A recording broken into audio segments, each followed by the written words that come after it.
नमस्कार दोस्तों, मैं हूं संजय गर्ग। एक बार फिर आप सभी का स्वामी न्यूज़ के खास कार्यक्रम अखबारनामा में स्वागत है। जैसा आप सभी को पता है कि रोज़ाना कुछ ना कुछ नई और अहम जानकारियां लेकर रोज़ाना अखबारनामा के माध्यम से हम आपके सामने हाजिर होते हैं। एक बार फिर सुबह का समय है, खूबसूरत सुबह है, सावन का दूसरा दिन, रविवार का मौका, छुट्टी का दिन है और ऐसे में अधिकतर लोग आज कहीं ना कहीं पिकनिक मनाने के ज़रूर जाएंगे। लेकिन आज की क्या प्रमुख खबरें रही हैं, क्या अहम खबरें रही माध्यम से कई खबरों ने सुर्खियां बटोरी है, वह सब विस्तृत जानकारी हम आपके लिए अखबारनामा कार्यक्रम के माध्यम से लेकर आए हैं। तो चलिए शुरू करते हैं अखबारनामा कार्यक्रम को। किस तरह की खबरें आज के दिन रहने वाली है, अब से कुछ देर में हम आपको पूरी जानकारी देते हैं। कि चलिए शुरुआत करते हैं कि सबसे पहली और खुशी की बात यह है कि हमारे देश को पहला रजत ओलंपिक में मिला है और भारोत्तोलन में मीराबाई ने किया देश का नाम रोशन, चानू लाई चांदी। टोक्यो ओलंपिक में भारत को पहला पदक मिला है। इतिहास में पहली बार पहले ही दिन भारत की बेटी भारत के लिए पदक लेकर आई है। 20 साल बाद आई खुशियाँ। चानू को यह सफलता करम मल्लेश्वरी के 2000 के सिडनी ओलंपिक में 59 किलोग्राम वर्ग में कांस्य पदक जीतने के बाद आज 20 साल बाद एक बार उन्होंने चांदी का पदक जीता है। चांदी की हूँ को स्वर्ण, कहीं ना कहीं हमारे देश के लिए गौरव की बात है और राज्यपाल ने चानू को बधाई दी है और हम सभी के लिए गर्व का क्षण है। मुख्यमंत्री अशोक गहलोत का ये कहना है। और भी कई पदक आज हासिल हमारे देश के जो खिलाड़ी हैं वह ले सकते हैं टोक्यो ओलंपिक में, और उम्मीद जताई जा रही है आज भी कई पदक हमारे देश के जो खिलाड़ी हैं वह हमारे देश के लिए जीत सकते हैं। टोक्यो के अंदर ये ओलंपिक चल रहा है। इसके अलावा कोरोना काल में शिक्षकों ने भी दिल खोलकर दिए मार्क्स। वाणिज्य वर्ग में 14 जिलों में 100 में से 100 मार्क्स, संयुक्त रूप से बने टॉपर। विज्ञान वर्ग में भरतपुर, कला संकाय में सवाई माधोपुर जिला रहा टॉप पर। इसके अलावा मेयो गर्ल्स की छात्राओं का दबदबा लगातार बरकरार है। CISCI बोर्ड ने जारी किया कक्षा 10वीं और 12वीं का परीक्षा परिणाम। साथ ही सभी नतीजे 99% के पार रहे हैं। सीनियर सेकेंडरी में बेटियां एक बार फिर से अव्वल रही है। राजस्थान बोर्ड के इतिहास में पहली बार 12वीं के तीनों संकाय में परीक्षा परिणाम एक साथ जारी हुआ है। कला में 99%, विज्ञान में 99% और वाणिज्य में 99% परीक्षा परिणाम देखने को मिला है।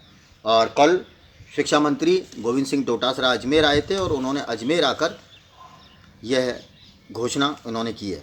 साथ ही राजस्थान की राजनीति में अगले सप्ताह क्रिटिकल एंड क्रूशल, गहलोत से फाइनल बात करने के बाद ही तय होगा मंत्रिमंडल का विस्तार। कांग्रेस आलाकमान का संदेश लेकर जयपुर पहुंचे वेणुगोपाल और माकन।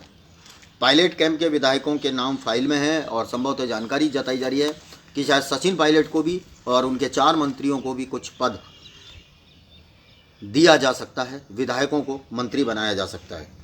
15 दिन बाद उच्च शिक्षा संस्थानों को खोलने का फैसला होगा। देखिए, जिस खबर के बारे में हम महत्वपूर्ण चर्चा कर रहे हैं कि इससे पहले आपने देखा था कि राजस्थान सरकार में जो शिक्षा मंत्री हैं गोविंद सिंह डोटासरा, उन्होंने ये कहा था कि 2 तारीख से स्कूल खुलेंगे। लेकिन अभिभावकों के रोष के चलते, वैज्ञानिकों के तर्क के चलते आखिरकार 24 घंटे में सरकार बैकफुट पर आई। उन्होंने अपना फैसला वापस लिया। 5 मंत्रियों की कमेटी बनाई गई और ये कहा गया कि SOP रिपोर्ट जारी करने के बाद 5 मंत्रियों की कमेटी जो है इसके ऊपर फैसला लेगी, उसके बाद स्कूल खोले जाएंगे। लेकिन कल एक और बयान जारी होता है जिसमें अब केंद्र के द्वारा जो आदेश निकाले जाएंगे उसके बाद ही स्कूलें खुलेंगी। 15 दिनों के लिए फ़िलहाल ये फैसला टाल दिया गया है और उच्च शिक्षा संस्थानों को खोलने का फैसला अब केंद्र सरकार करेगी। माध्यमिक तक शिक्षण संस्थाओं को कक्षा शुरू करने के लिए केंद्र से अनुमति मिलेगी, उसके बाद ही। कुल मिला के राजस्थान सरकार ने यू टर्न लिया है और किसी भी विवाद से बचने के लिए, चूँकि देखिए यह देखा जाता है कि अगर स्कूलें खुलती है तो जो बच्चे हैं उनका भविष्य खतरे में पड़ सकता है, क्योंकि सबसे बड़ी बात है कि अभी तक बच्चों को एक भी वैक्सीन नहीं लगी। मार्केट खोले जाते हैं तो उससे पहले सरकार कहती है कि एक वैक्सीन लगाएं, तो एक वैक्सीन लगाया जाना बहुत अनिवार्य रूप से होता है, लेकिन बच्चों के लिए अभी तक वैक्सीन ही नहीं है ये। तो ऐसे में वह कैसे स्कूल में सुरक्षित रहेंगे, इसको लेकर एक सबसे बड़ा सवाल। और शायद सरकार ने इसी विवाद से बचने के लिए अब स्कूल खुलने वाले मामले को केंद्र सरकार के अधीन कर दिया है। यानी अब केंद्र सरकार जो फैसला लेगी उसके बाद ही स्कूल खोले जाएंगे।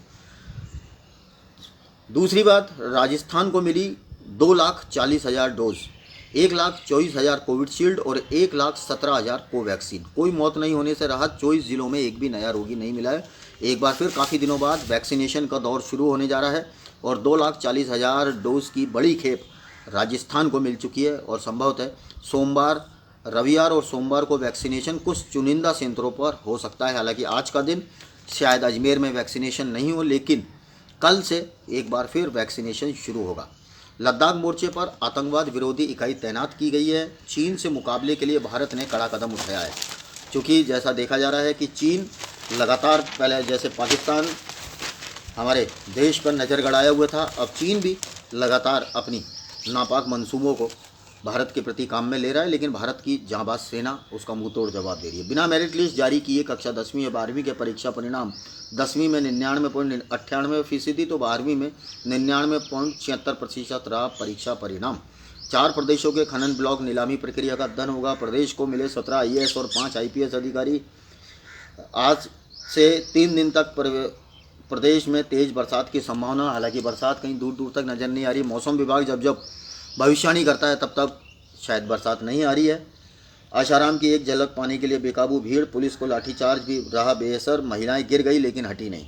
यह एक आस्था के विषय है। चूँकि कल गुरु पूर्णिमा का दिन था, इसलिए आशाराम की झलक पाने के लिए उनके जो चाहने वाले थे काफ़ी संख्या में जोधपुर जेल के बाहर नजर आए।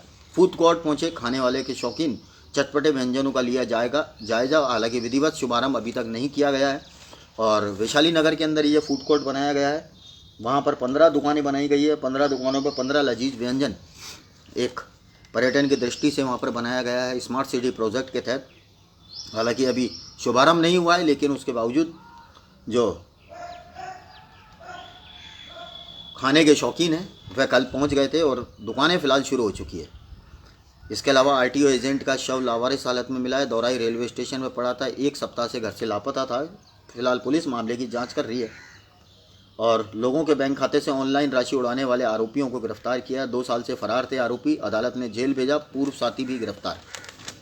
और नगरीय उपाय निकाय उपचुनाव कल उपचुनाव है वार्ड नंबर 2 में, और 2 वार्डों में मतदान किए जाने हैं। वार्ड नंबर 28 और वार्ड नंबर 46 में यह चुनाव होंगे। और निगम की दुकानों को 99 वर्षीय लीज पर देने की मांग की गई है। आम आदमी पार्टी चलाएगी अतिक्रमण मुक्त अजमेर अभियान। आम आदमी पार्टी कभी बिजली बिलों पर, कभी अतिक्रमण पर लेकर लगातार सरकार को घेरने की कोशिश कर रही है। और कल जिस तरह से शिक्षा मंत्री हम बता रहे थे अजमेर आए थे, उस दौरान जो कि उनके पुत्रवधू और पुत्रवधू के भाई और बहन के ऊपर RAS परीक्षा में धांधली करने के आरोप लगे थे। शिक्षा मंत्री पर भी धांधली के आरोप लगे हैं कि उन्होंने अपने पद का दुरुपयोग करते हुए उनको पास करवाया है, वो भी 80% से। तो ऐसे में ABVP ने जोरदार प्रदर्शन किया था बोर्ड ऑफिस के बाहर, लेकिन अजमेर पुलिस की सतर्कता से मंत्री को काले झंडे दिखाने में कामयाब नहीं हो पाए और पिछले दरवाजे से उनको जयपुर के लिए रवाना किया गया। हालांकि ABVP के द्वारा पीछे से झंडे दिखाए गए, लेकिन तब तक काफ़ी देर हो चुकी थी। RPSC में पूर्ण पारदर्शिता से होता है काम, शिकायत नहीं हो तो सरकार करवा लेती है जांच। यह कहना है RPSC प्रशासन का। और स्मार्ट सिटी में राजस्थान रहेगा देश में अव्वल, स्वास्थ्य शासन मंत्री शांति धारीवाल का ये दावा है। और कल शांति धारीवाल भी स्वास्थ्य शासन मंत्री हैं, कल अजमेर आए थे और अजमेर आने के बाद एक हादसा भी घटित हुआ था। जैसे ही जमारंग पर सीढ़ियों चढ़ने लगे, उस दौरान उनका पैर संतुलन बिगड़ा और वह औंधे मुँह जा गिरे। हालांकि उसके बाद उन्होंने अपनी खींच मिटाने के लिए एक महिला अधिकारी को जमकर लताड़ भी लगाई थी, लेकिन कहीं ना कहीं संभलना हमको है। जैसे सरकार कहती है कि सावधानी हटी और दुर्घटना घटी, सेम वही ठीक उसी तरह का हादसा स्वास्थ्य शासन मंत्री शांति धारीवाल के साथ भी हुआ था। सावधानी हटी और उनके साथ भी दुर्घटना घटी थी, लेकिन उसका ठीक रहा, उन्होंने महिला पुलिस अधिकारी पर फोड़ा। और जो कि पूरी तरह से गलत है कि एक महिला पुलिस अधिकारी से जिस तरह से उन्होंने बातचीत की, जिस तरह से उनको लताड़ लगाई, वह अपने आप में सवाल खड़े करता है कि एक मंत्री के द्वारा एक महिला पुलिस अधिकारी को इस तरह से सरेआम आम पब्लिक के बीच डांटना कहाँ तक सही है। नवजात की ज़िंदगी बचाने व बेहतर देखभाल के लिए बनेगा हेल्थ प्रोजेक्ट। शिशु मृत्यु दर कम करने के लिए चिकित्सा निदेशालय की कवायद। यह दैनिक नवज्योति की कई बड़ी खबरें हैं जो हम आपको लगातार अखबारनामा के कार्यक्रम के माध्यम से आपको बता रहे हैं कि किस तरह की खबरें सुर्खियां रही है, किस तरह की बातें अखबार में आई हैं, कौन कौन सी बड़ी खबरें आपसे जुड़ी हुई है, समाज से, हमारे राजस्थान से, हमारे देश से जुड़ी हुई है। गुरु पूर्णिमा का दिन था, इसलिए पुष्कर सरोवर में सैकड़ों श्रद्धालुओं ने स्नान किया और निम्बार्क तीर्थ में उमड़े श्रद्धालु, सजी विशेष झांकियाँ, आश्रम मठों में लगा रहा तांता। अपने गुरुओं को पूजने का दिन था और गुरु पूर्णिमा का विशेष महत्व होता है। तीर्थ नगरी में शराब पार्टी कर रहे कुछ रईसजादों को तीर्थ पुरोहितों ने जमकर खरी खोटी सुनाई। हालांकि पुलिस के हवाले करते इससे पहले वे अपनी गाड़ी लेकर वहां से भाग छूटे और कई बार इस तरह के सामने नज़ारे आते हैं। मौसम सुहाना होते ही लोग पुष्कर जाते हैं। पवित्र पुष्कर सरोवर और पुष्कर नगरी को अमर्यादित करने का काम करते हैं, लेकिन तीर्थ पुरोहितों के वहाँ की सजगता के चलते हमेशा से कई इस तरह के मामले सामने आते हैं। पुलिस ने अकेले रहकर 22 वृद्धजन का किया सम्मान। अकेले रह रहे 22 जनों को पुलिस ने सम्मानित किया है और जिला पुलिस की ओर से पूर्ण सुरक्षा का भरोसा दिलाया गया। ड्यूटी के दौरान कोरोना से जान गंवाने वाले 3 पुलिसकर्मियों के परिजनों को भी 5-5 लाख रुपए की आर्थिक सहायता दी है। इसके अलावा मनरेगा के प्रभावी मॉनिटरिंग के लिए तहसील स्तर पर नियुक्त होंगे अधिकारी। अवैध निर्माण की जानकारी देकर की कार्रवाई की मांग।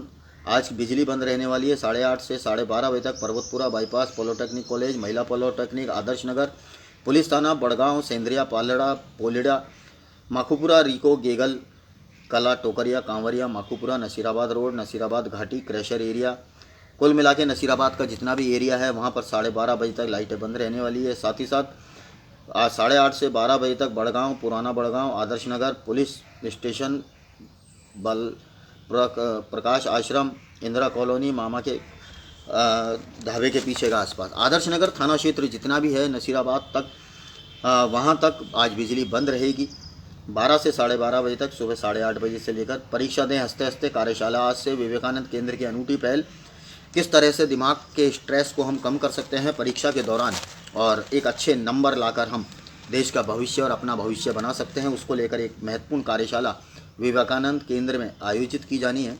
वार्षिक यज्ञ महोत्सव संपन्न हुआ है। पुष्कर में 5 दिनों तक यह हवन यज्ञ चल रहा था और 98वां वार्षिक यज्ञ उत्सव था। अच्छी बरसात की कामना के लिए हर साल यह यज्ञ वहाँ पर किया जाता है। श्रीराम काव्य पाठ की जिला स्तरीय प्रतियोगिता 1 अगस्त से निःशुल्क पंजीकरण शुरू कर दिया। 2 सत्र में ऑनलाइन परीक्षा आयोजित की जाएगी और प्रांत व राष्ट्रीय स्तर के लिए रहेगी पुरस्कार राशि। भगवान राम के जीवन चरित्र से जुड़ी हुई भगवान राम के प्रति आस्था के लिए यह एक बड़ा कार्यक्रम आयोजित किया जा रहा है। अपनी सेहत को सिर्फ इलेक्ट्रॉनिक डिवाइस के सहारे छोड़ना हो सकता है नुकसानदायक। कोरोना काल में बढ़ गया है घर पर ही स्मार्ट वॉच, ग्लूकोमीटर आदि से सेहत की मॉनिटरिंग का क्रेज। जिस तरह से इलेक्ट्रॉनिक डिवाइस हम काम में लेते हैं, जिम जाते हैं, जिम में भी कई तरह के इलेक्ट्रॉनिक डिवाइस अपनी सेहत बनाने के लिए ले रहे हैं। वैज्ञानिकों का कहना है वह डिवाइस आपके सेहत के लिए हानिकारक हो सकते हैं। और अगर आपको अपनी सेहत बनानी है तो नेचुरल तरीके से बनाएं।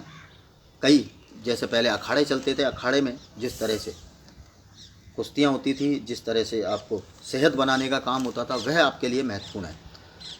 ड्यूटी रोस्टर में अनियमितता बरतने पर प्रबंधक को माना जाएगा दोषी। बदमाशों ने किसान दंपत्ति पर भांजी लाठियां, लूटे गहने। बुटाटी में 1 करोड़ की लागत से बनेगी धर्मशाला। राजस्थान में भी कांग्रेस के बहुत से नेता भाजपा को दे रहे हैं ताकत, तंवर का ये कहना है। हरियाणा कांग्रेस के पूर्व प्रदेश अध्यक्ष हैं ये अशोक तंवर। इसके अलावा चीन ने अमेरिकी वाणिज्य मंत्री विल्बर पर प्रतिबंध लगा दिया है, वह चीन में नहीं आ सकते हैं। महाराष्ट्र में बारिश का कहर लगातार जारी है। मृतकों का आंकड़ा 136 पहुंच चुका है। महाराष्ट्र में लगातार बरसात कहर बरपा रही है। हमारे राजस्थान में फिलहाल अधिकतर जगहों पर बरसात नहीं है, लेकिन महाराष्ट्र वगैरह जो दूसरे ज़िले हैं, राज्य हैं, वहाँ पर ज़रूर लगातार बरसात हो रही है। इसके अलावा स्पोर्ट्स के अंदर बात करें, माँ का त्याग और मीरा की लगन के बाद पदक उन्होंने जीता है और भारतीय हॉकी टीम की विजय शुरुआत हुई है। भारत की मणिका चतुर्था दूसरे राउंड में पहुंची है। जयपुर की अपूर्वा ने निराश किया है। कई पदक जीतने की भारत को उम्मीद है। आज देखते हैं आज शाम तक किस तरह से सामने आती है। गले में ओलंपिक का गोल्ड मेडल बजरंग पूनिया को दिख रहा है और 119 एथलेटिक का भारतीय दल भेजा गया है, जिसमें से नाम पदक की उम्मीद जताई जा रही है। पीवी सिंधु, मैरी कॉम, अमित पंघल, बजरंग पूनिया, दीपिका कुमारी, विनेश फोगाट, मनु भाकर, सौरभ चौधरी, चानू मीराबाई, इस तरह के बड़े खिलाड़ी हैं जिनसे पदक जीतने की उम्मीद फिलहाल जताई जा रही है। अंकों से जानिए अपने गुण और अवगुण। एक आर्टिकल से यहाँ पर छपा है कि अंक आपके जीवन में कितना महत्वपूर्ण स्थान रखते हैं, तो उसको लेकर भी यहाँ पर एक आर्टिकल है। आवारा कुत्तों का आतंक है। इसके अलावा भी देखिए, गलियों में तो आवारा कुत्ते रहते ही हैं, लेकिन घर में जो हमारे साथ कुत्ते पालने का आजकल शौक प्रचलन में आ चुका है, वह कितना हानिकारक हो सकता है। एक सप्ताह पहले हमने आपको बताया था, जयपुर में एक हादसा हुआ था और एक 11 साल के बच्चे को लहूलुहान किया था। तो ऐसे में सावधानी जरूर रखें। पहली बार आवासीय के साथ व्यावसायिक और संस्थागत के पट्टे भी दिए जाएंगे। प्रशासन शहरों के संग अभियान में 10 लाख पट्टे देने का लक्ष्य रखा है। प्रत्येक पट्टे का रंग होगा अलग। स्वास्थ्य शासन मंत्री धारीवाल ने ली संभाग स्तरीय कार्यशाला की बैठक और जल्दी राजस्थान सरकार के द्वारा प्रशासन शहरों के संग और प्रशासन गाँवों के संग भी एक अभियान की शुरुआत यहाँ पर की जानी है और उसमें पट्टे देने का काम किया जाएगा। कर चुकता प्रमाण पत्र के लिए वाहन मालिकों को नहीं लगाने होंगे अब चक्कर। परिवहन विभाग शुरू कर सकता है ऑनलाइन व्यवस्था। साथ ही साथ देखिए, 2.13 लाख रुपये की ऑनलाइन ठगी का मामला भी सामने आया है। जेएलएन इमरजेंसी में बनेगा कंट्रोल रूम। प्रशासन शहरों के संग अभियान में 1 दर्जन अतिरिक्त काम शामिल होंगे। अभियान में 1 दर्जन अतिरिक्त काम शामिल किए जाएंगे। पट्टे देने का आंकड़ा हो सकता है 12 लाख से अधिक। राजस्थान में संविदा पर नियुक्त होंगे सांख्यिकी कर्मचारी। यह थी दैनिक नवज्योति की आज की प्रमुख खबरें, बड़ी खबरें, और कहीं ना कहीं बड़ी खबरें हैं। तो हम अखबार की सुर्खियां किस तरह से रहती है रोज़ाना आपको बताते हैं, और आज एक बार फिर से अखबार में दैनिक नवज्योति में किस तरह की बड़ी सुर्खियां रही है आपके अखबारनामा के माध्यम से हम आप तक लेकर आए हैं। चलिए फिलहाल दोस्तों, स्वामी न्यूज़ के अभी के इस अखबारनामा कार्यक्रम में अभी के लिए बस इतना ही। बाकी की खबरों के लिए आप देखते रहिए स्वामी न्यूज़। नमस्कार।